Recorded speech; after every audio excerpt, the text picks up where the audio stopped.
Hello everyone, welcome back to Pharma Minds channel. And in this video, we are going to discuss GPAT 2024 part 3।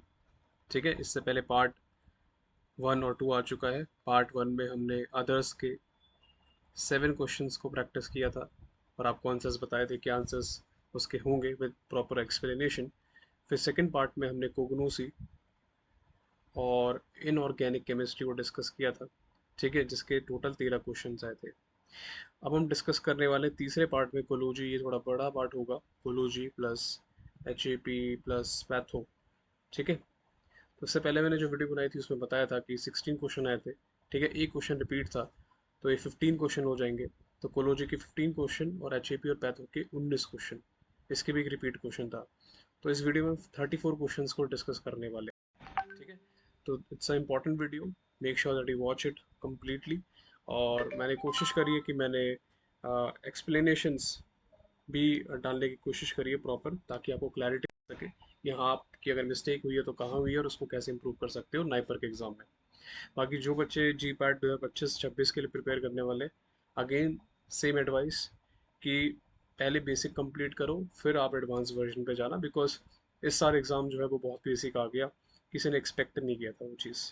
चलो start करते हैं। सबसे पहले pharmacology पे चलते हैं। सबसे पहले पूछा गया था, ये आपको मैंने अच्छे से पढ़ाया था, फेज़ 1 और फेज़ 2 रिएक्शंस। जब हम जनरल फार्माकोलॉजी पढ़ते हैं तो उसमें फेज़ 1 फेज़ 2 रिएक्शंस आते हैं। तो दो टाइप के होते हैं, इसमें पूछा था फेज़ 2 कौन सा है। ठीक है, तो रिडक्शन, हाइड्रोलिसिस, ऑक्सीडेशन, ये सारे के सारे फेज़ 1 रिएक्शंस होते हैं।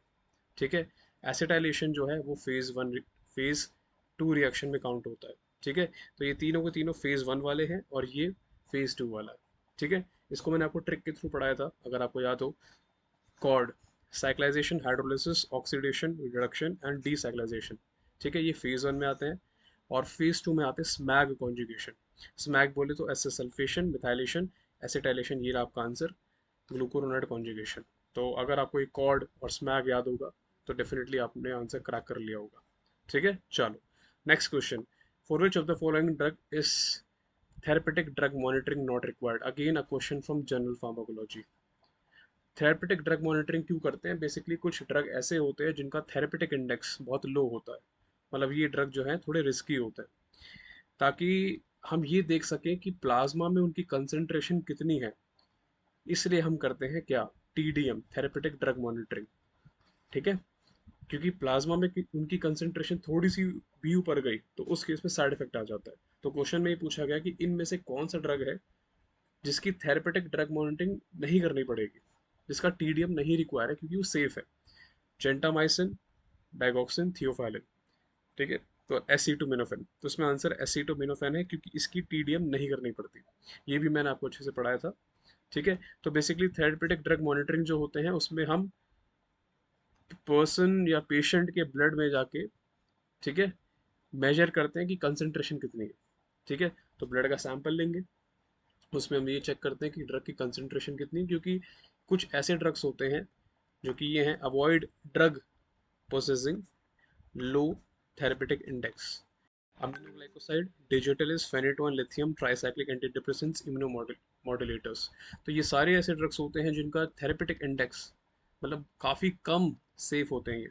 तो हमें बराबर ब्लड के अंदर चेक करना पड़ता है कि इनका कंसंट्रेशन हाई ना हो जाए। वहीं पे हम बात करें एसिटोमिनोफेन की, तो ये ड्रग कंपैरेटिवली सेफ होता है। पैरासिटामोल ही तो है ये, तो ये सेफ होता है। ठीक है, जेंटामाइसिन क्या है?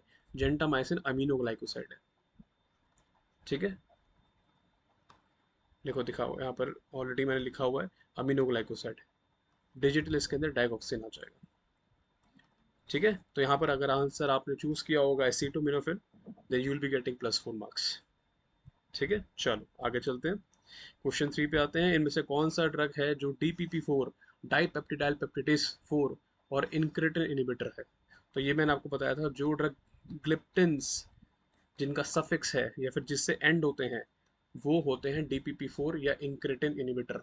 इसमें कौन सा है? सीताग्लिप्टिन। अगर आपने ये चूज करा होगा सी वाला तो आपको +4 मिल जाएगा। ठीक है, तो ये आपकी क्लासिफिकेशन है। कौन सी ड्रग्स हैं ये सारे के सारे ड्रग्स डायबिटीज मेलिटस में इस्तेमाल होते हैं, वो भी किस में, टाइप 2 के अंदर। दो टाइप के होते हैं ना, तो टाइप 2 में इस्तेमाल होने वाले ड्रग्स हैं। ए कैटेगरी में जो इंसुलिन का सिक्रीशन बढ़ाते हो, फिर आपके दूसरी कैटेगरी जिसमें जो इंसुलिन का रेजिस्टेंस ओवरकम करते हो, फिर कुछ मिसलेनियस ड्रग्स हैं। तो इंसुलिन का जो सिक्रीशन बढ़ाते हैं ड्रग, उसके अंदर आते हैं आपके डाइपेप्टिडाइल पेप्टिडेज 4 इनिबिटर्स, और उसके अंदर आते हैं आपके ग्लिप्टेंस ग्लिप्टेंस ग्लिप्टेंस। ठीक है, सीधा ग्लिप्टेन नहीं रहा देखो। तो ये DPP4 इनिबिटर याद रखने का, ग्लिप्टेंस होते हैं। ठीक है, तो बड़ा ही इजी क्वेश्चन ये आया था आपका। ठीक है, नेक्स्ट क्वेश्चन आता है एंटी एर्थमिक, ये आपका कार्डियोवैस्कुलर सिस्टम से क्वेश्चन आया था। ठीक है, इस जो आपको मैंने क्लासिफिकेशन पढ़ाई थी, 4 क्लासेस होती हैं, class 1, class 2, class 3, class 4। Class 1 कौन सी होती है? Sodium channel blocker. Class 2 beta blocker. Class 3 potassium channel blocker. Class 4 calcium channel blocker. तो इन्होंने पूछा था कि इसमें से कौन सा ड्रग है जो क्लास 1C में बिलोंग नहीं करता, तो इसका आंसर मैक्सिलेटीन था। ठीक है, इसको भी ऑलरेडी कवर किया हुआ है। 3 टाइप्स के होते हैं, क्लास 1A, 1B, 1C। ठीक है, अब 1C में फ्लैकेनाइड, प्रोफाफिनोन, और ये मैंने ऐड किया मोरिसिजीन। ठीक है, मोरिसिजीन जो है, ये सारे के सारे ड्रग, ये वाला, ये वाला, ये वाला 1C को बिलोंग करता है, जबकि मैक्सिलेटीन जो है वो 1B के अंदर आता है। इसका मतलब क्या है? इसका मतलब ये है कि ये सारे के सारे ड्रग्स जो हैं क्लास 1 वाली सोडियम चैनल ब्लॉकर होते हैं, लेकिन जो क्लास 1A वाले होते हैं, इनके पास पोटेशियम चैनल को ब्लॉक करने की प्रॉपर्टी होती है। क्लास 1B वालों को पोटेशियम चैनल को ओपन करने की प्रॉपर्टी होती है, और क्लास 1C वाले में कोई इफेक्ट नहीं होता। तो इस बेसिस पे इन्होंने क्लासीफाई किया हुआ है। बाकी ये सारे ड्रग ही सोडियम चैनल ब्लॉकर है। 1A के अंदर पोटेशियम चैनल को ब्लॉक करने की प्रॉपर्टी है, बी के अंदर खोलने की प्रॉपर्टी, और सी के अंदर कोई इफेक्ट नहीं है। तो ये मैक्सिलिटीन जो पूछा था, अगेन ये 1B को बिलोंग करता है, ना कि 1C को। ठीक है, चलो। शॉर्टेस्ट एक्टिंग, ये भी बड़ा आसान है। कोलिनेस्ट्रेज, जब भी हम ड्रग सुनते हैं तो ये आपका कहाँ से पूछा जाता है क्वेश्चन? ऑटोनॉमिक नर्वस सिस्टम से। ठीक है, क्योंकि इसके नाम में कोलिन है, और कोलिन मतलब एसिटाइल कोलिन, और एसिटाइल कोलिन सुनते ही दिमाग में आएगा एस आपका autonomic nervous system, cholinergic nervous system. ठीक है, तो यहाँ पर आंसर है एड्रोफोनियम। एड्रोफोनियम सबसे शॉर्टेस्ट एक्टिंग होता है, इसी वजह से इसको डायग्नोसिस में दिया जाता है। किस चीज़ की डायग्नोसिस में? माइस्थेनिया ग्राविस। अगर आपको पता लगाना है कि यार माइस्थेनिया ग्राविस है कि नहीं, तो उस केस में ये ड्रग दिया जाता है। अब पता लगाने के लिए आप 1 घंटा वेट, 3 घंटा वेट थोड़ी करोगे। अपने दवाई दी, आपको तुरंत पता लग गया, तो थोड़ा कॉमन सेंस लगाते हैं तो वहां से भी आंसर बन जाता है। ठीक है, चलो। तो इंपॉर्टेंट केस ऑफ एड्रोफोनियम, एड्रोफोनियम क्यों दिया जाता है? क्योंकि ये शॉर्ट एक्टिंग है, जैसे मैंने आपको बताया, 1 से 2 mg देते हैं। और साथ ही साथ अगर आपको माइस्थेनिया ग्राविस का पता लगाना है कि वो डिजीज है कि नहीं, तो उसमें एड्रोफोनियम देते हैं। और अगर पता लग जाए कि अच्छा इस पेशेंट को माइस्थेनिया ग्राविस है, उसको ठीक करने के लिए फिर नियोस्टिगमिन देते हैं। तो ये ट्रीटमेंट वाली ड्रग है और ये डायग्नोसिस वाली ड्रग है, इन दोनों में डिफरेंस है, ये चीज़ याद रखना। ठीक है, चलो आगे चलते हैं। अगर 2 ड्रग साथ में एडमिनिस्टर किए जा रहे हैं, उनका क्लिनिकल इफेक्ट सेम आता है, तो वो थेरेपेटिक इक्विवेलेंस या इक्विवेलेंट कहलाते हैं। थेरेपेटिक, थेरेपेटिक मतलब उनका इफेक्ट, इक्विवेलेंट मतलब बराबर आ रहा है। ठीक है, थेरेपेटिक इक्विवेलेंट। चलो उसको डिस्कस कर लेते हैं। तो बेसिकली यहाँ पे थेरेपेटिक इक्विवेलेंस मतलब होता है कि एक ऐसा फिनोमेना जहाँ पर 2 आपके पास प्रोडक्ट है, दोनों में सेम इंग्रेडिएंट है, और उनका सेम इफेक्ट आता है, दैट इज थेरेपेटिक इक्विवेलेंस। ठीक है, बाकी सारे टर्म्स यहाँ पर दिए हुए हैं। ये जो है आपकी थेरेपेटिक विंडो है, ये आपका मिनिमम इफेक्टिव कंसेंट्रेशन है, मतलब इसके नीचे दवाई असर नहीं करेगी। इफेक्टिव कंसेंट्रेशन, ये आपका मैक्सिमम टॉलरेबल कंसेंट्रेशन है, मतलब इसके ऊपर गए तो टॉक्सिसिटी हो जाएगी। इसके बीच में क्या आता है? इसके बीच में आता है आपका थेरेपेटिक विंडो, मतलब एक ऐसी विंडो, एक ऐसा एरिया जहाँ पे दवाई काम करती है। ये इन्होंने ऑप्शंस में डाला। अगर आप, जैसे आप लोगों ने मेमोरी के बेस पे ऑप्शन हमें बताए हैं, अगर वो ऑप्शंस हैं यहाँ पर, लेकिन उससे फ़र्क नहीं पड़ता। फ़र्क पड़ता है इस चीज़ से कि ये आंसर है, जितना हमें पता लगा स्टूडेंट्स ने बताया, ये सारे के सारे मेमोरी बेस्ड हैं। ठीक है, चलो let's move forward now. Renin is release from, तो ये तो बड़ा ही आसान क्वेश्चन है। पहली बात, तो रेनिन 2 टाइप के होते हैं, एक तो सिंगल एन होता है, एक डबल एन होता है। तो डबल एन वाला जो है वो आपके स्टमक में होता है, स्टमक में रिलीज होता है, वो मिल्क को डाइजेस्ट करने के लिए काम आता है। ये सिंगल एन वाला क्या है? सिंगल एन वाला बेसिकली रिलीज होता है आपके जक्स्ट्रा ग्लोमेरुलर सेल से। अब ये जक्स्ट्रा ग्लोमेरुलर सेल्स कहाँ होती है? किडनी में होती है। ये मैंने आपको पढ़ाया था ऑटोनॉमिक नर्वस सिस्टम के अंदर। ऑटोनॉमिक नर्वस सिस्टम के अंदर क्या होता है? ऑटोनॉमिक नर्वस सिस्टम के अंदर दो टाइप के सिस्टम होते हैं, पैरासिम्पैथेटिक और सिंपैथेटिक। जब भी सिंपैथेटिक नर्वस सिस्टम एक्टिवेट होता है, नर्वस सिस्टम एक्टिवेट होता है, तो उसमें अल्फा रिसेप्टर और बीटा रिसेप्टर होते हैं। ये बीटा रिसेप्टर तीन टाइप के होते हैं, बीटा वन, बीटा टू और बीटा थ्री। ये बीटा वन रिसेप्टर जो है ये दो जगह होता है, हार्ट पे होता है और दूसरा आपके जेजी सेल्स पे होता है। जेजी मतलब जक्स्टा ग्लोमेरुलर सेल्स। और जैसे ये स्टिमुलेट होता है, यहाँ से रिलीज होता है रेनिन। पूरा कॉन्सेप्ट आ गया। ठीक है, देखो वही चीज़ दे रखी है, बीटा वन जैसे स्टिमुलेट होगा उससे रेनिन रिलीज होता है इन जक्स्टा ग्लोमेरुलर सेल्स। उसके बाद ये पूरा पाथवे आगे आ जाता है। ये पाथवे क्यों होता है? ये आगे चल के पाथवे जो है रास सिस्टम को एक्टिवेट करता है। रास सिस्टम जो है आगे चल के ब्लड वेसल्स को कॉन्स्ट्रिक्ट करता है, कॉन्स्ट्रिक्ट करता है। कॉन्स्ट्रिक्ट करने की वजह से आगे चल के हाइपरटेंशन होता है। तो कॉन्सेप्ट में पढ़ेंगे, चीज़ें रटने की जरूरत नहीं है। ठीक है, वामो माइंड्स में ऐसे ही पढ़ते हैं सारी चीज़ें। प्लाज्मा प्रोटीन बाउंड ड्रग, इस क्वेश्चन में थोड़ा कंफ्यूजन था, मुझे खुद भी था, लेकिन इसका जो आंसर रहेगा वो सी रहेगा। तो मैंने आपको बताया था, जैसे ही ड्रग ब्लड में जाता है, प्लाज्मा प्रोटीन पड़े होते हैं। अब ड्रग मॉलिक्यूल जैसे ही ब्लड में पहुंचाइए जाके इस पे बाउंड कर जाता है, मतलब चिपक जाता है। चिपकने के बाद ही किसी काम का नहीं रहता, ना ही ये एक्शन कॉज करेगा, मतलब ना ही ये फार्मा को डायनेमिकली एक्टिव है, नो एक्शन। ठीक है, ना ही ये बॉडी से एक्सक्रीट आउट हो पाएगा। एक्सक्रीट आउट क्यों नहीं हो पाएगा? क्योंकि प्लाज्मा प्रोटीन पे जुड़ के इसका साइज इतना बढ़ जाता है कि ये किडनी से फिल्टर ही नहीं हो पाता। तो ये फार्मा को डायनेमिकली एंड फार्मा को काइनेटिकली दोनों ही केसेस में इनर्ट होता है। इनर्ट मतलब कि इनएक्टिव है। कितना सिंपल। ठीक है, चलो। तो ये चीज़ मैंने आपको बताई थी, प्लाज्मा प्रोटीन जो होते हैं वो टेम्पररी स्टोरेज साइट्स होते हैं ड्रग्स के लिए। ठीक है, जैसे ही ड्रग आके प्लाज्मा प्रोटीन पे बाइंड करता है उसे बोला जाता है बाउंड ड्रग, मतलब आके चिपक गया है वो। उसके बाद ना ही वो डिस्ट्रीब्यूशन के लिए ना ही मेटाबॉलिज्म के लिए अवेलेबल होता है, मतलब वो फार्माको काइनेटिकली भी इनएक्टिव है और ना ही वो एक्शन शो करेगा। फार्माको डायनेमिकली इनएक्टिव है, तो फार्माको काइनेटिकली डायनेमिकली दोनों ही केस में इनएक्टिव हो जाता है। ठीक है, तो आंसर अगर आपने ये थर्ड क्वेश्चन, आप ये थर्ड ऑप्शन आपने चूज करा है, ठीक है, तो उस केस में आपको +4 मिल जाएगा। चलो नेक्स्ट क्वेश्चन पे बढ़ते हैं, ninth. PPAR alpha agonist, peroxisome proliferator, ठीक है, एक्टिवेटेड रिसेप्टर एगोनिस्ट। ठीक है, तो इसका आंसर जो है गेम्फिब्रोजिल है। ये भी हमने कवर किया था। गेम्फिब्रोजिल बेसिकली वो ड्रग होता है जो इस्तेमाल होता है डिसलिपिडीमिया में। डिसलिपिडीमिया वैसी बीमारी है जहाँ पर तीन टाइप के आपके बॉडी में लिपोप्रोटीन्स है, HDL, LDL और VLDL। ये दोनों खराब होते हैं, मतलब बुरे होते हैं हमारी बॉडी के लिए। अगर LDL और VLDL की मात्रा बढ़ जाए और HDL की घट जाए तो उसे बोलते हैं डिसलिपिडीमिया। उसको ठीक करने के लिए हम गेम्फिप्रोजिल का इस्तेमाल करते हैं। इसका मैकेनिज्म क्या होता है?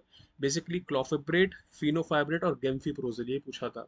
ये स्टिमुलेट करते हैं PPAR अल्फा रिसेप्टर को, जिसकी वजह से लिपोप्रोटीन लाइपेज एंजाइम बनता है, जिसकी वजह से लिपोप्रोटीन डिग्रेड हो जाते हैं और ब्लड के अंदर TG, ट्राइग्लिसराइड्स का लेवल, जो कि ब्लड के लिए अच्छा नहीं है, वो कम हो जाता है, ताकि हम डिजीज को ठीक कर पाए।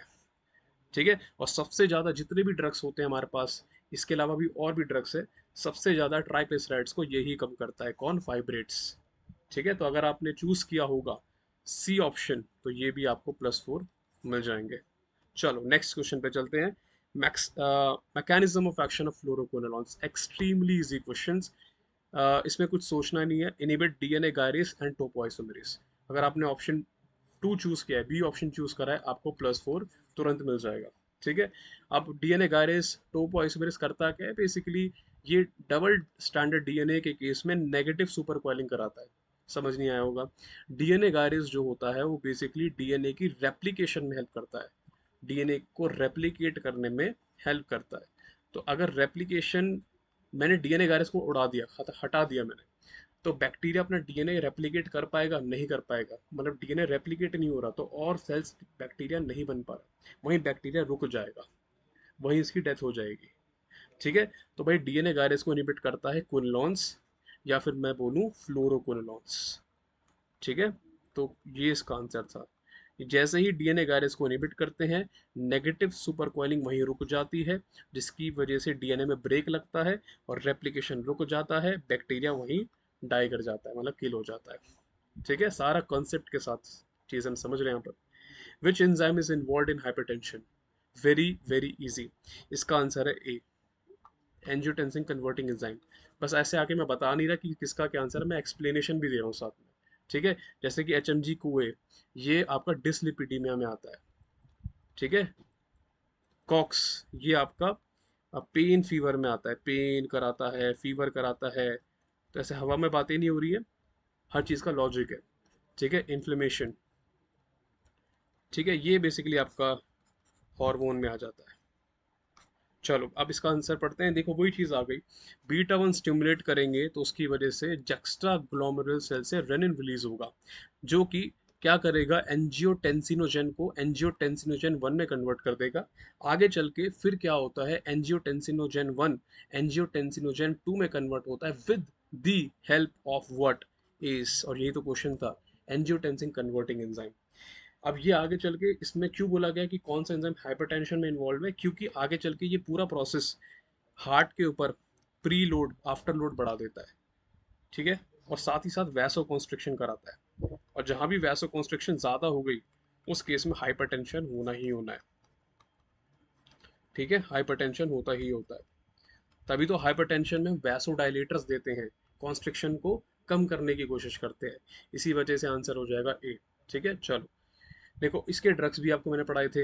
एंजियोटेंसिन कन्वर्टिंग एंजाइम इनिबिटर्स कौन कौन से हैं, कैप्टोप्रिल, लिस्नोप्रिल, इनालाप्रिल, ये सारी चीज़ें। साइड इफेक्ट्स कौन कौन से हैं इसके, काफ एंजियोडेमा, सारी चीज़ें हमने डिस्कस करी थी। एक्टिव मेटाबोलाइट ऑफ गेंसिक्लोवर, ये भी हमने डिस्कस किया था। एंटी वायरल ड्रग का ये टॉपिक है। एंटी वायरल ड्रग्स से एक बड़ा ही फेमस ड्रग आता है ए साइक्लोविर, उसी का ऑल्टरनेटिव है गेंसिक्लोविर। मैंने आपको बताया था कि भाई ये इसके अंदर फॉस्फेट ऐड होते जाते हैं। अभी आपको दिखाता हूँ। मतलब जो ये ड्रग है ना ई साइक्लोविर, ये आगे चल के डीएनए पॉलीमरेज को इनिबिट करता है। ठीक है, लेकिन इनिबिट करने के लिए इसको ट्राइफॉस्फेट की फॉर्म में आना पड़ता है। तो आंसर हो जाएगा सी। अगर आपने सी चूज करा है तो +4 कर लेना। ठीक है, तो देखो यहाँ पर ए साइक्लोविर है, आप इसको गैंसी साइक्लोविर भी मान सकते हो क्योंकि दोनों सिमिलर ड्रग्स हैं। अब वायरस के अंदर प्रेजेंट थायमिडिन काइनेस जो है इसको मोनोफॉस्फेट में कन्वर्ट करता है। फिर इसके अंदर काइनेस जुड़ता है, उससे डाइफॉस्फेट बनता है, फिर काइनेस इसको एक्टिवेट करके ट्राइफॉस्फेट बनाता है। फिर ये ट्राइफॉस्फेट जो है वायरल डीएनए पॉलीमरेज को इनिबिट करता है, और फिर वायरस वही हो जाता है किल। आप समझ रहे हो पूरी कहानी, ये हमें ट्राइफॉस्फेट की चाहिए, मोनोफॉस्फेट से काम क्यों नहीं चल सकता। ठीक है, एक्सट्रीमली इजी, सी आपका ऑप्शन हो जाएगा यहाँ पर। फिर मैंने और भी इन्फॉर्मेशन दे रखी है कि भाई ये वाले ड्रग्स प्रो ड्रग होते हैं, मतलब बॉडी के बाहर इनएक्टिव होंगे और बॉडी में जाने के बाद एक्टिव हो जाएंगे। ठीक है, तो प्रो ड्रग है वैलासाइक्लोविर, जिसका एक्टिव ड्रग है ए साइक्लोविर, फेमसिक्लोविर का पेंसिक्लोविर, कैंसिक्लोविर का वैल गैंसिक्लोविर। ठीक है, 13th क्वेश्चन पे आते हैं। ये अगेन आपका जनरल फार्माकोलॉजी से आया हुआ क्वेश्चन है। एंजाइम लिंक्ड रिसेप्टर कौन सा होता है, तो 4 टाइप के आपको रिसेप्टर्स पढ़ाए थे। जीपीसीआर, जी प्रोटीन कपल रिसेप्टर जिसे बोलते हैं। फिर आपको मैंने बताया था आयन चैनल्स, आयनोट्रॉपिक रिसेप्टर जिसे बोलते हैं। फिर मैंने आपको बताया था एंजाइम वाला रिसेप्टर जिसका क्वेश्चन आया था।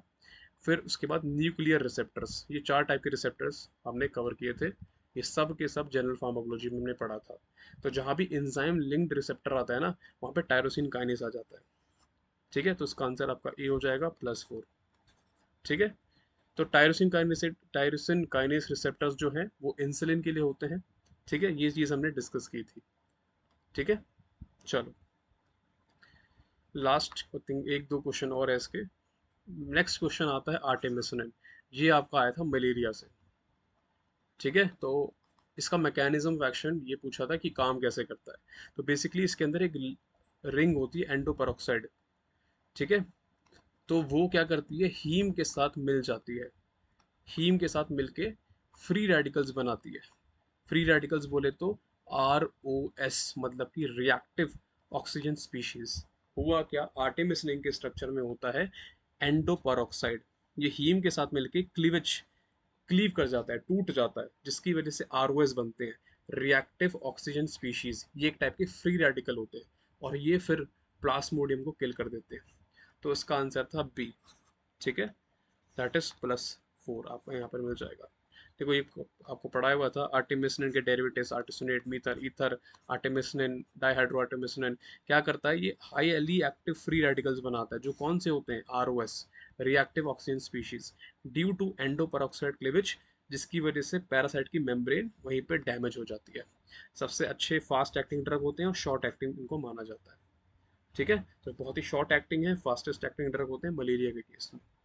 लास्ट क्वेश्चन फार्माकोलॉजी का, फर्स्ट प्रोडक्ट कौन सा है सल्फोनामाइड का, तो ये तो अगर आप सल्फोनामाइड पढ़ेंगे तो पहली दूसरी लाइन में ही लिखा होता है, इसका आंसर है प्रोटोनसिल। इसमें कॉन्सेप्ट नहीं, ये रटने वाला है, प्रोटोनसिल। ठीक है, तो ये क्वेश्चन आया था। प्रोटोनसिल एक प्रो ड्रग है, फर्स्ट प्रो ड्रग है, पहला एंटी बैक्टीरियल ड्रग है सल्फोनामाइड कैटेगरी का, 1935 में इंट्रोड्यूस किया गया था। ठीक है, एंटी माइक्रोबियल एजेंट है और एंटी बैक्टीरियल तो है ही। तो अगर आपने प्रोटोसिल अगर आपने चूज करा है तो उस केस में आपका आंसर सही होगा। तो 60 मार्क्स यहाँ से आपके कवर हो जाएंगे कोलोजी से। वैसे इसके 2-3 क्वेश्चन और आए होंगे मुझे ऐसा लगता है, क्योंकि पूरा पेपर जो हमारे पास अभी तक आ पाया है वो लगभग 115 से 117 क्वेश्चन का आया है। 8 क्वेश्चन अभी भी कलेक्ट नहीं हो पाए, लेकिन स्टिल ये 15 क्वेश्चन कोलोजी के थे, एक आध क्वेश्चन और हो सकते हैं। ठीक है, मैक्सिमम पोर्शन मैंने कवर कर दिया है। अब आगे चलते हैं एच एन पैथोफिजियोलॉजी। पहले पैथोफिजियोलॉजी कवर करेंगे, इसके 10 क्वेश्चन है, और H A P pathophysiology 10 question और H A P 9 question, total 19 question यहाँ से बनते हैं। ठीक है, तो भाई फार्माकोलॉजी सेक्शन से 34 क्वेश्चंस तो मैं आपको सॉल्व करवा रहा हूँ। चलो, सबसे पहला क्वेश्चन आया था match the following. Match the following question सबसे आसान होते हैं, क्योंकि इसमें अगर आपको एक दो भी मिल गया आपका पूरा क्वेश्चन बन गया। ठीक है, तो भाई इसमें देखो पहचानने वाला क्या था, आईजीजी। आईजीजी जो होता है वो प्रेसेंटा को क्रॉस कर पाता है, तो आई का आर हो गया, देखो आंसर यही मिल गया।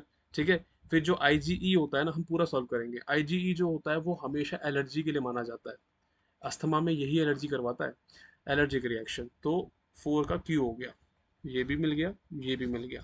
आईजीए इसे बोला जाता है सेक्रेटरी, सिक्रेटरी एंटीबॉडी या सिक्रेटरी इम्यूनोग्लोबिन। मतलब जहाँ जहाँ सिक्रीशंस निकलती है, सिक्रीशंस जैसे कि मदर्स का मिल्क, हमारा सलाइवा, जहाँ भी सिक्रीशंस होती हैं उन सिक्रीशंस के अंदर ये वाली इम्यूनोग्लोबिन होता है, कौन सा, आईजीए। तो 3 का क्या हो जाएगा, क्यू। ओके, एक सेकंड, 3 आपका कहाँ गया, 3 का हो जाएगा ये रहा, पी। ठीक है, तो आई थिंक इतने एविडेंस बहुत है। अब ऑब्वियस सी बात है, एम का बच गया, इम्यूनिटी। ठीक है, तो ये 2 का आपका हो जाएगा एस। तो आपने अगर ये वाला ऑप्शन चूज करा हुआ है तो डेफिनेटली आपका आंसर सही है। ठीक है, तो आईजीजी जो है वो प्लेसेंटा को क्रॉस करता है from mother to foetus. IgA जो है बेसिकली बॉडी की सिक्रेशंस, जैसे मैंने बोला सिक्रेटरी इम्यूनोग्लोबिन माना जाता है, सलाइवा आंसू में भी आता है, स्वेट में भी है, मिल्क के अंदर भी है। आईजीएम जो है वो ह्यूमरल इम्यूनिटी के लिए है। आईजीडी ये अभी लेटेस्ट ही हुआ है डिस्कवर। ठीक है, फिर आईजीई तो आपका फेमस है, एलर्जिक रिएक्शंस के लिए होता है, ये अस्थमा वगैरह में भी ये स्टिमुलेट कराता है। ठीक है, बेसिकली अगर मैं बात करूँ उसकी डिटेल में, तो ये आगे चल के मास्ट सेल को एक्टिवेट करता है और उनको डीग्रैनुलेट करा देता है, जिससे सारे के सारे इन्फ्लेमेटरी मेडिएटर्स जैसे कि हिस्टामिन, ल्यूकोट्रांसप्रोस्टाग्लैंडिन सब बाहर आ जाते हैं और अस्थमा अटैक वहाँ पे कॉज हो जाता है पेशेंट को। ठीक है, तो यहाँ पर आपका आंसर हो जाएगा सी। ठीक है, ये आपका इससे मिलेगा। ठीक है, ये वाला आपका इससे मिलेगा, ये वाला आपका इससे मिलेगा, and this will goes to this. तो एक बार चेक कर लेना। Coomb test is for, Coomb test इसका आंसर है एंटीग्लोबुलिन। कमाल की बात यह है कि ये आपको फार्माकोलॉजी में पढ़ाया था, लेकिन उस समय इस पे ज़्यादा फोकस हमने किया, लेकिन इनडायरेक्टली चीज़ कुछ और पूछ ली। अगर आपको याद हो, हमने कवर किया था मिथाइल डोपा, तो मिथाइल डोपा का टेस्ट होता है कूम टेस्ट। अब इसका क्या रिलेशन है, मिथाइल डोपा का एक साइड इफेक्ट होता था, याद है, हीमोलाइटिक अनीमिया। तो उस हीमोलाइटिक अनीमिया को डिटेक्ट करने के लिए हम कूम टेस्ट कराते थे। ठीक है, तो भाई यहाँ पे हो क्या रहा है आपको मैं समझाने की कोशिश करता हूँ। देखो, एंटी ग्लोबुलिन टेस्टिंग को कूम टेस्ट बोला जाता है। ठीक है, यहाँ पर हम क्या करते हैं, बेसिकली आरबीसी के अगेंस्ट बनने वाली एंटीबॉडीज को हम डिटेक्ट करते हैं। आरबीसी के अगेंस्ट एंटीबॉडीज बनती हैं, एंटीबॉडीज अगेंस्ट आरबीसी। अगर उसके अगेंस्ट में बन रही है तो वो क्या करेंगी, आरबीसी का नंबर कम कराएंगी, मतलब कि हीमोलाइसिस कराएंगी। और मैंने आपको क्या बताया, methyl dopa, alpha methyl dopa का साइड इफेक्ट क्या होता है, हीमोलाइटिक अनीमिया। तो भाई ये साइड इफेक्ट को डिटेक्ट करने के लिए हम कूम टेस्ट करते हैं। और कूम टेस्ट किसके लिए किया जा रहा है, यहाँ पर एंटी ग्लोबुलिन के लिए। ठीक है, तो एंटी ग्लोबुलिन अगर आपने चूज करा है तो दैट इज राइट।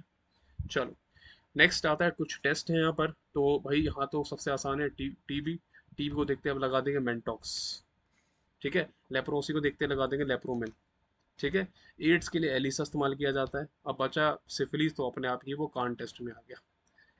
ठीक है, तो भाई ए का क्या हो जाएगा आपका 2, तो ये वाला ऑप्शन हो गया। फिर आप देखते हैं एड्स का बी का 1, ठीक है ये भी सही है। लेप्रोसी का लेप्रोमिन आ जाएगा, डी का 3, तो ये वाला ऑप्शन हो जाएगा। अब ये वहाँ पे ऑप्शन अलग अलग हो सकते हैं, मतलब ये ऊपर नीचे हो सकता है, लेकिन मेन जो आंसर है वो आपको समझ आ गया होगा। ट्यूबरकुलोसिस मेंटॉक्स के साथ जाएगा, एड्स एलिसा के साथ जाएगा, लेप्रोसी लेप्रोमिन टेस्ट, और सिफिलिस आपका कान टेस्ट।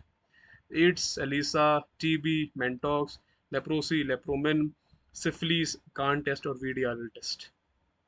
ठीक है, चलो cell mediated delayed type immunity, चार टाइप की आपकी ये इम्यूनिटी या फिर रिएक्शंस होते हैं, टाइप 1, टाइप 1 से लेके 4 तक। ठीक है, 1 वाला बड़ा फेमस है, एनाफिलैक्सिस बोलते हैं इसे। ठीक है, इसमें 4 पूछा था आपसे, या फिर अब मैं ऑनेस्टली बोलूँ डिलेड, डिलेड या फिर सेल मीडिएटेड, ये किसको बोला जाता है, टाइप 4 को बोला जाता है। तो बेसिकली आपको यहाँ पर जो ये हाइपर सेंसिटिविटी रिएक्शंस है उनके नाम याद करने थे, कि टाइप 1 का नाम क्या है, टाइप 2 का नाम क्या है, टाइप 3 का नाम क्या है, टाइप 4 का नाम क्या है। टाइप 1 एनाफिलैक्सिस है, टाइप 2 साइटोटॉक्सिक होता है, टाइप 4 हमारा सेल मीडिएटेड या आपका डिलेड होता है, टाइप 3 हमारा इम्यूनो कॉम्प्लेक्स होता है। चलो ये देखो, ये रहा टाइप 1 एनाफिलैक्टिक रिएक्शंस, ये साइटोटॉक्सिक है, यहाँ पर इम्यूनो कॉम्प्लेक्स बन रहा है। टाइप 4 डिलेड होता है और सेल मीडिएटेड होता है। सो ये चीज़ आपको याद रखनी थी। साथ ही साथ आप ये भी याद रख सकते हैं, chronic graft rejection, latex, nickel poison, ये भी अगले साल आ सकता है। ठीक है, I think that is also clear. Okay, चलो next, murmur is cardiac disorder with where hardening occurs in. पहली बात तो मरमर क्या है, कार्डिक डिसऑर्डर, हार्ट का डिसऑर्डर है। और ये यहाँ पर होता क्या है कि हार्ट में मरमर सी साउंड आती है। क्यों? क्योंकि यहाँ पे ना ब्लड बहुत टर्ब्यूलेंटली, बहुत वायलेंटली फ्लो कर रहा होता है, टर्ब्यूलेंटली बहुत वाइल्डली फ्लो कर रहा होता है। ठीक है, तो ये हार्ट के वॉल्स का इफेक्ट होता है, स्टेनोसिस भी बोलते हैं इसे। ठीक है, तो मरमर हार्ट के अंदर वॉल्स की प्रॉब्लम है। ठीक है, जहाँ पर अनयूजुअल, जैसे मैंने बोला, आवाज़ क्रिएट होती है। ठीक है, और यहाँ पे जो ब्लड है वो बहुत ही टर्बुलेंट, मतलब बहुत ही ज़्यादा वॉलेंट मैनर में फ्लो कर रहा है। ठीक है, एक वॉल की प्रॉब्लम है, स्टेनोसिस बोलते हैं। वॉल यहाँ पे बहुत ही नैरो और हार्ड हो जाती है, जिसकी वजह से ब्लड फ्लो रिस्ट्रिक्ट होता है। और क्योंकि ब्लड फ्लो रिस्ट्रिक्ट हो गया है, इसी वजह से वो साउंड प्रोड्यूस कर रहा है। ठीक है, चलो negative feedback mechanism is observed in except, किसके अंदर नेगेटिव फीडबैक नहीं आता, ये जानने वाली बात है। तो इसका सिंपल सिंपल आंसर है ब्लड क्लॉटिंग मैकेनिज्म। ठीक है, अगर आप देखें, मैं आपको सिंपल लॉजिक देता हूँ, ग्लूकोज ग्लूकोज बॉडी में ज़्यादा हुआ, बॉडी ने बोला इंसुलिन रिलीज करो, नेगेटिव फीडबैक। नेगेटिव फीडबैक का मतलब होता है कि भाई कोई भी चीज़ ज़्यादा हो जाए, उसको कम करने के लिए कुछ लेकर आओ। अगर हमारा, जिसने पढ़ा होगा ये समझ जाएगा, पैरासिम्पथेटिक सिस्टम और सिंपैथेटिक, जब हमारी बॉडी हाइपर हो जाती है, हमारी बॉडी में, जब आप देखो ऐसी, अगर आप किसी चीज़ से डर जाते हो, आपकी हार्ट रेट बढ़ गई, ऐसा नहीं जिंदगी भर आपकी हार्ट रेट बढ़ी रहेगी, वो शांत हो जाएगी। कौन करता है? पैरासिम्पैथेटिक। तो कोई चीज़ बढ़ गई है तो उसको नीचे लेकर आना, इस this is called negative feedback mechanism. कोई चीज़ बहुत ज़्यादा घट गई उसको ऊपर लेकर आना, काइंड ऑफ बैलेंस करना। ठीक है, होम्योस्टैसिस मेंटेन करना, आप समझ आ गया होगा। होम्योस्टैसिस सिंपल भाषा में बोलते हैं बैलेंस मेंटेन करना। ठीक है, तो ग्लूकोज बढ़ गया तो इंसुलिन रिलीज कराएंगे। टेम्परेचर अगर बहुत कम है तो बॉडी बढ़ाने की कोशिश करती है, बहुत बढ़ गया तो घटाने की कोशिश करती है। प्रेशर जो है इसमें भी आप मेंटेन कर लेते हैं, बॉडी के बाहर जो प्रेशर होता है बॉडी उसको एडजस्ट करने की कोशिश करती है। क्लॉटिंग में क्या होता है, क्लॉट बन गया, ठीक है, सारा प्रोसेस क्लॉटिंग के लिए होता है, कि भाई कहीं चोट लगी, धीरे धीरे करके क्लॉट बनेगा। क्लॉट एक बन गया, उसके बाद वो बन चुका है यहाँ पर। ठीक है, और कुछ केसेस में वहाँ से हट जाता है, कुछ केस में वहाँ परमानेंटली फॉर्म हो जाता है। जहाँ पे वो परमानेंटली फॉर्म हो जाता है वहाँ पे प्रॉब्लम हो जाती है, जिसे बोलते हैं थ्रोम्बोसिस। ठीक है, तो आंसर यहाँ पे सी है, ये याद रखना, क्लॉटिंग वाला, क्योंकि इसके केस में नेगेटिव फीडबैक मैकेनिज्म नहीं होता। ठीक है, चलो तो नेगेटिव फीडबैक मैकेनिज्म कहाँ कहाँ पे होता है? ग्लूकोज के लिए होता है, बॉडी टेम्परेचर के लिए होता है, हार्मोन को बैलेंस रखना ये भी होता है। ठीक है, कैल्शियम का होता है, कैल्शियम ज़्यादा कम हो गया तो उसके हिसाब से ज़्यादा हो गया तो कम करेंगे, कम हो गया तो ज़्यादा करेंगे। प्रेशर रेगुलेशन भी होता है, जिसमें रास सिस्टम एक्टिवेट हो जाता है। ठीक है, अब ये रास सिस्टम जो है मेनली ब्लड प्रेशर की बात चल रही है यहाँ पर। ठीक है, ऑक्सीजन कार्बन डाइऑक्साइड का लेवल को रेगुलेट करने के लिए भी हमारा नेगेटिव फीडबैक मैकेनिज्म होता है, क्लॉटिंग के लिए नहीं होता। चलो नेक्स्ट, सार्कोमा किस टाइप का कैंसर है? तो सार्कोमा जो है आपका कनेक्टिव टिश्यू का कैंसर है। ये डायरेक्ट क्वेश्चन था, ठीक है, डायरेक्ट क्वेश्चन था। प्लाज्मा सेल्स में माइलोमा आ जाएगा, ठीक है। चलो, तो सार्कोमा जो है बेसिकली वो मेसेनकाइमल टिश्यू का कैंसर होता है, जो कि एक टाइप की कनेक्टिव टिश्यू है, जिसमें आपकी हड्डियां, cartilage, fat, muscle, vascular tissues, ये सब सब चीज़ें आ जाती हैं, ठीक है। यहाँ पे डिफरेंट डिफरेंट टाइप के कैंसर्स दे रखे हैं, तो आप रीड कर सकते हो। ऑस्टियो सार्कोमा बोन का कैंसर है, कॉन्ड्रोसार्कोमा कार्टिलेज से निकलने वाली सेल्स का कैंसर है, ठीक है। यूइंग सार्कोमा बेसिकली उन बोन्स को इफेक्ट करता है जो कि सॉफ्ट टिश्यूज की होती हैं, जो हमारे बोन्स के अराउंड सॉफ्ट टिश्यूज हैं, उनमें कैंसर हो रहा है, यूइंग सार्कोमा। फैट सेल्स का जो है लिपोसार्कोमा। सिमिलरली सारे टाइप के यहाँ कैंसर्स दे रखे हैं, ठीक है, तो आप रीड कर सकते हो। मेन आंसर जो यहाँ पर है वो कनेक्टिव टिश्यू है, that is A option. Which carcinoma, कौन से टाइप का कैंसर जो है वो कॉमन होता है एड्स के अंदर? एड्स कैसी डिजीज है? वायरल डिजीज है, एचआईवी कॉज करता है। जो कापोसी सार्कोमा होता है ना, वो रिलेटेड होता है एचएचवी एड्स से, ह्यूमन हर्ब्स वायरस एट, ठीक है।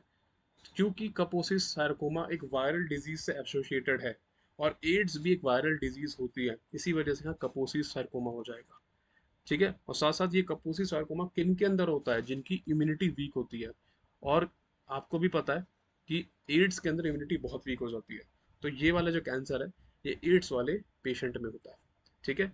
तो Kaposi's sarcoma. Wilson disease occurs to the, ये कॉपर की वजह से होता है। सिंपल सिंपल लॉजिक है, इसको पढ़ते हैं। विल्सन डिजीज बेसिकली यहाँ पे डेफिशिएंसी हो जाती है किसकी? एक बेसिकली प्रोटीन होता है जिसका नाम होता है ATP7B, ठीक है। तो भाई ये जो ATP7B प्रोटीन है, इसकी कमी हो जाती है, जिसकी वजह से कॉपर का प्रॉपर ट्रांसपोर्ट नहीं हो पाता। अगर कॉपर प्रॉपरली ट्रांसपोर्ट नहीं हो पाएगा तो बॉडी में के कुछ हिस्सों में वो एक्यूमुलेट होने लगता है, जैसे लिवर, ब्रेन, ठीक है, तो वहाँ पे वो एक्यूमुलेट होने लगता है, ठीक है। इसी वजह से वहाँ पर टॉक्सिक बिल्डअप क्रिएट हो जाता है, ठीक है। तो Wilson disease, copper. In progressive osteoporosis, bone deformation occurs which phenomena it is? तो एक प्रोग्रेसिव ऑस्टियोपोरोसिस करके एक डिजीज है जहाँ पे बोन डीफॉर्म होती जा रही है, ठीक है। कुछ ऐसा क्वेश्चन आया था, एग्जैक्ट क्वेश्चन ये नहीं है लेकिन ऐसा मिलता जुलता क्वेश्चन आया था। तो उस फिनोमिना को क्या बोलेंगे? सिंपल सी बात है, जहाँ भी नंबर कम हो रहा है वो एट्रोफी होता है, बेसिक कॉन्सेप्ट है, ठीक है। तो ऑस्टियोपोरोसिस ऐसी कंडीशन होती है जहाँ पर बोन का जो मास है डेंसिटी आपकी घटने लगती है, ठीक है। बोन्स में फ्रैक्चर होने के चांस ज़्यादा हो जाते हैं, ठीक है। बोन्स की टिश्यूज पतली और वीकन हो जाती है। ऐसा इसलिए हो रहा है क्योंकि एट्रोफी हो रही है। एट्रोफी मतलब कोई भी चीज़ का घटते जाना, नंबर घटते जाना, ठीक है। चलो, टेस्टिस, यहाँ से एनाटॉमी के क्वेश्चन स्टार्ट होते हैं। आउटर लेयर ऑफ टेस्टिस, उसका आंसर है ट्यूनिका वजिनलिस। ये भी रटने वाला है, इसमें कुछ समझने वाली बात नहीं है, ठीक है।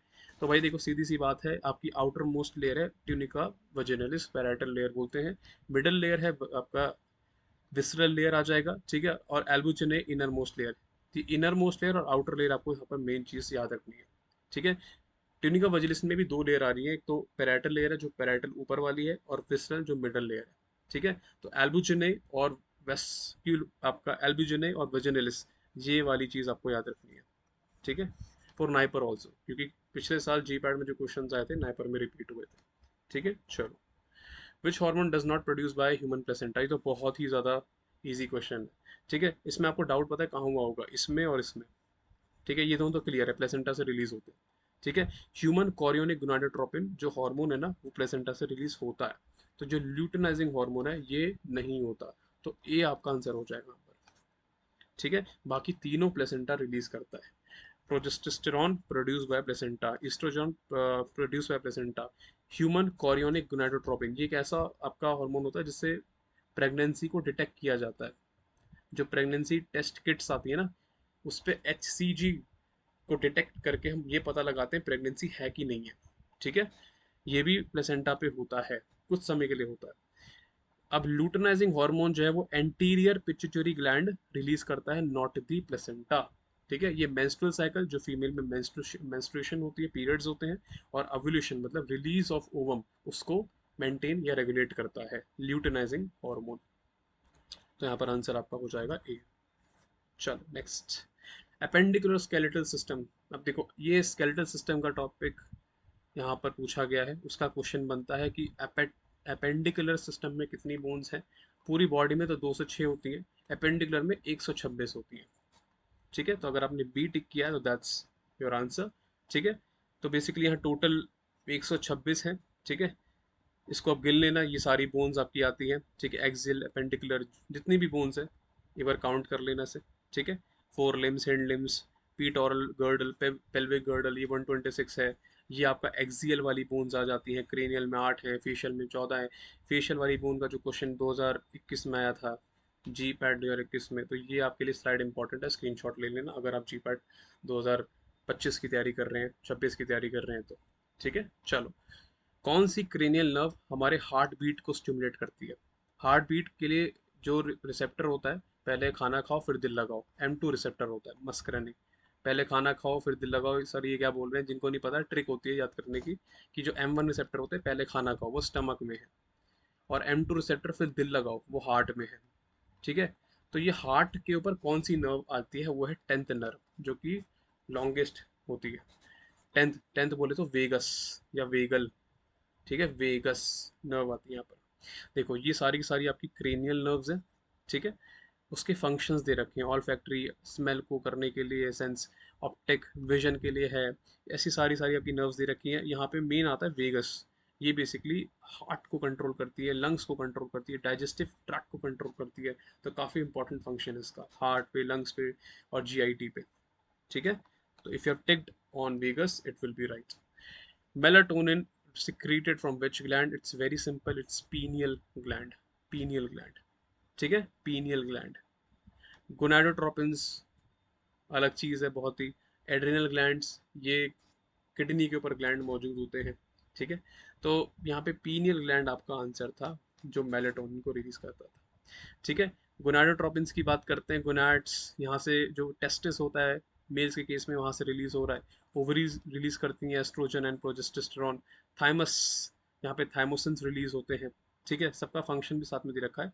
मेन जो आंसर है पिनियल ग्लैंड, यहाँ से मेलेटोनिन रिलीज होता है। मेलेटोनिन का काम होता है किन कार्डियन रिदम को मेंटेन करना। किसको मेंटेन करना? किर कार्डियन रिदम को। किन कार्डियन रिदम होती है कि हम सुबह सो आपका रात के टाइम हमें नींद आ रही है प्रॉपरली, और सुबह हमारा वर्किंग फेज होता है। अगर आप नोटिस करें तो आप कुछ लोगों ने ये रिदम डिस्टर्ब कर ली, क्योंकि वो रात को जग रहे हैं और सुबह सो रहे हैं। ठीक है, तो इसी वजह से पहले मेरे मुंह से निकल रहा था कि हम सुबह सोते हैं। तो ये जो रिदम है पूरी डिस्टर्ब हो चुकी है। मेन जो रिदम होती है स्लीप की, स्लीप साइकिल बोलते हैं, सुबह काम करना और रात को सोना। ठीक है, वही ये चीज़ मेंटेन करता है हार्मोन, पिनियल ग्लैंड। ठीक है, चलो। Which hormones is responsible for the production of RBCs? ऐसा कौन सा हार्मोन है जो आरबीसी का प्रोडक्शन कराने में हेल्प करता है? देखो एथ्रोसाइट तो खुद ही आरबीसी का दूसरा नाम है। प्रोलैक्टिन दूसरा हार्मोन है जो कि मिल्क फॉर्मेशन में हेल्प करता है। ऑक्सीटोसिन जो है वो प्रेगनेंसी के टाइम पर हेल्प करता है बेबी को डिलीवर कराने में। तो यहाँ पर आंसर अपने आप ही हो जाता है इरिथ्रोपोइटन।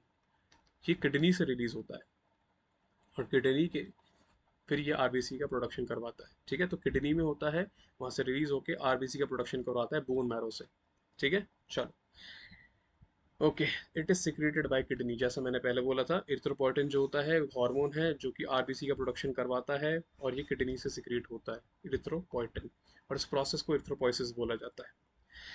हमारे आंखों के अंदर जो विजिबल कलर्ड रिंग होती है उसे क्या बोला जाता है? सिंपल आंसर है आइरिस। ये क्लास 6th 7th में बताया जाता है। ठीक है, लेंस हमें पता ही है, रेटिना, कॉर्निया, ये सारी चीज़ें बहुत बेसिक हैं। आइरिस इसका आंसर हो जाएगा। कलर्ड मेम्ब्रेन होती है जो आँख को उसका कलर देती है।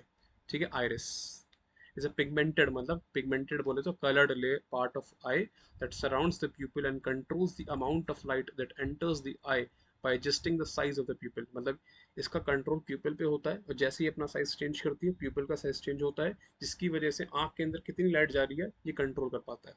साथ ही साथ जो आइरिस का कलर होता है वही आँख का कलर डिसाइड करता है। कई लोग की आँख का कलर ब्लू होता है, मतलब उनका आइरिस का कलर ब्लू है। समझ गए, चलो। Which of the following cranial nerve has instrumental motor function? मतलब कौन सी क्रेनियल नर्व है जिसका मोटर फंक्शन होता है? वेरी इजी, एसेसरी, ये सब रटना था। ऑप्टिक आँख के लिए होती है, ऑल फैक्ट्री आपकी अलग चीज़ के लिए, वेस्टिव कॉक्लियर ये अलग चीज़ के लिए। ठीक है, ये बेसिकली ईयर रिलेटेड है, ये बेसिकली स्मेल रिलेटेड है, सबका अपना इंपॉर्टेंस है। ठीक है, चलो। देखो ऑल फैक्ट्री स्मेल से रिलेटेड है। ठीक है, आगे चलते हैं। ऑप्टिक आपकी विजन जो आप देख रहे हो उससे रिलेटेड है। और क्या पूछा था वहाँ पर, वेस्टियो कॉक्लियर, ये हियरिंग और बैलेंस, जैसे मैंने बोला ईयर से रिलेटेड है। तो सारी चीज़ें बड़ी आसान है, बस आपको क्रैक करना है कोड। ठीक है। एसेसरी, ये आपके मोटर कोऑर्डिनेशन फंक्शंस पे ध्यान देती है।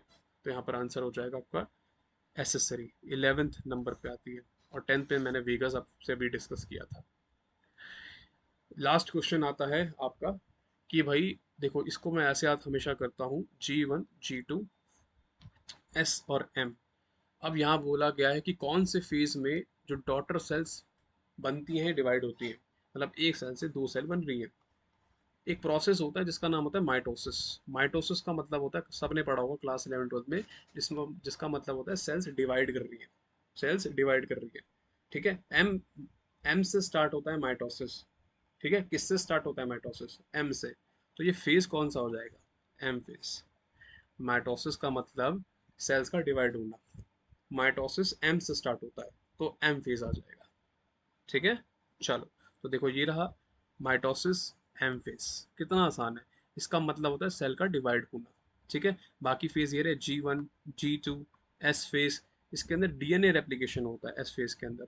बाकी G1 फेज और G2 फेज मेनली सेल को ग्रोथ कराने में हेल्प करता है। ठीक है, अगर मैं आपको बोलूं G1 और G2 ये सेल की ग्रोथ कराता है।